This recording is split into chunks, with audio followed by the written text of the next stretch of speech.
So, hello everyone. So I'd do a video like further on to the mushrooms. The video I did a few days ago where I talked a bit about breeder decisions and choices, and you know how if you listen to every opinion you'd never do anything, you'd never breed, because like everybody's got an opinion on every dog. And I thought like it's a bit of a disservice then to not talk about problems and issues and how many people aren't open with what's in their lines, and breeders. And that's like, it's not just a problem for the people who buy puppies from them, but it's a problem to other people who breed, you know, from dogs that are related to those dogs, and knowingly that, you know, not knowing that there's a problem. Whereas, you know, if people were more honest and go, by the way, this is cropped up, I've only seen it in one puppy, two puppies, three, anyway, dozen puppies, doesn't matter, but it has been here. This is where it may have come from, but if you've had any similar issues, I'd recommend you didn't use this dog, you used a different one. But nobody does that. Nobody. And like, I think the way the kennel clubs are going to have to go sooner or later is to require all dogs, regardless of the breed, are hip and elbow scored and have a comprehensive DNA panel before being allowed to breed and have a registered litter. And I do think that the DNA testing is getting better. They're able to test for more things all the time. And it might be that they require specific DNA tests for specific breeds. But if that was the requirement and all of that information was public, then people could breed more conscientiously. Then, you know, say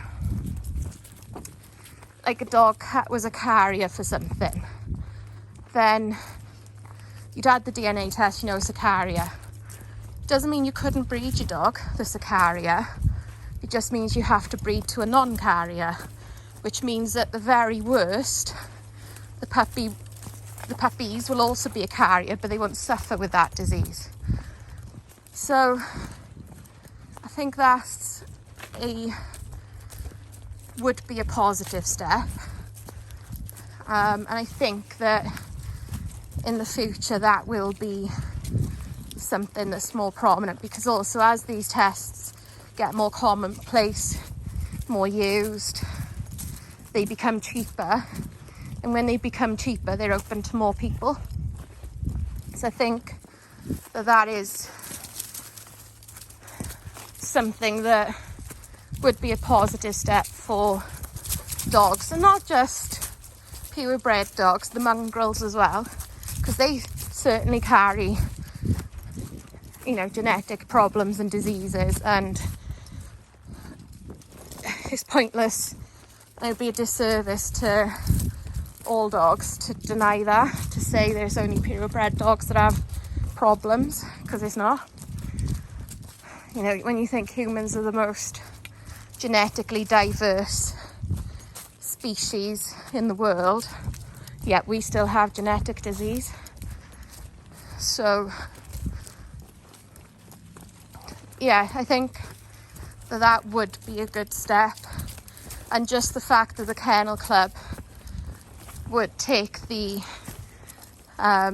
initiative to make it that is their requirement, that the results get publicised before you are allowed to breed a registered litter, then it would be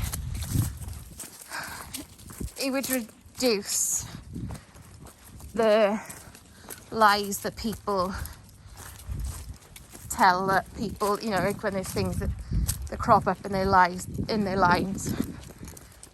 It wouldn't cover all things, because genetic tests don't cover all diseases, but it would be a start. And generally, with the genetic testing, they test for the most common diseases, because that's going to be tested the most, therefore earn the most money. If it's an obscure disease that only occurs in, think of a rare breed, Irish red and white setters, because they're on the endangered native breed list in the UK. So there's a limited number of Irish red and white setters, even more limited number that are bred.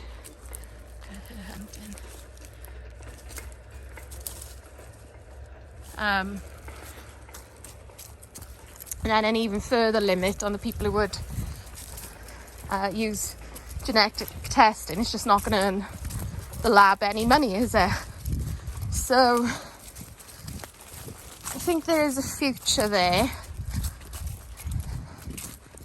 but it would require the kennel clubs to be far more conscientious than they are now.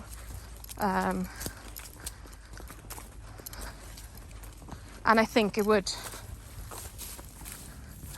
punish the people who breed like 1 litter every few years just to keep a puppy, because it would just put them further in the red, so to speak, on the money they're spending.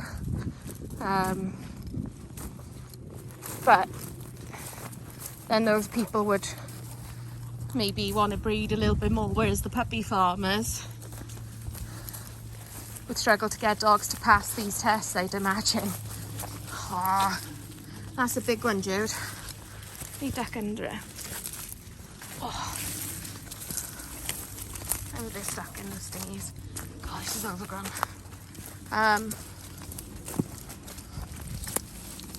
Got jump there, Jude.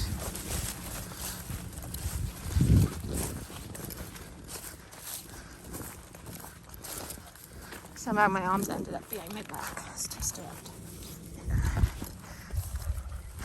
So it's an interesting thought and concept.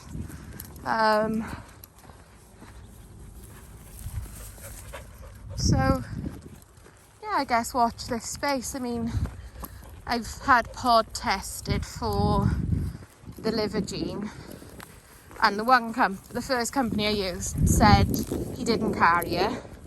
He was dominant black. And then the second company we used said he did carry it.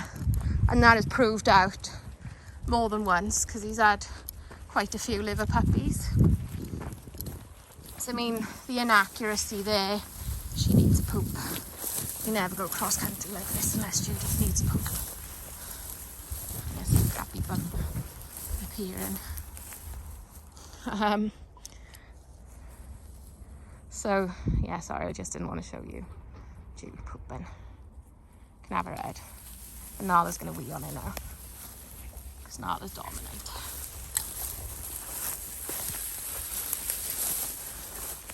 Oops, there's a rock.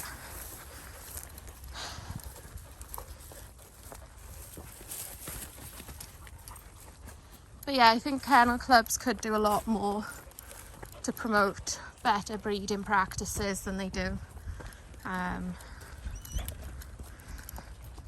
But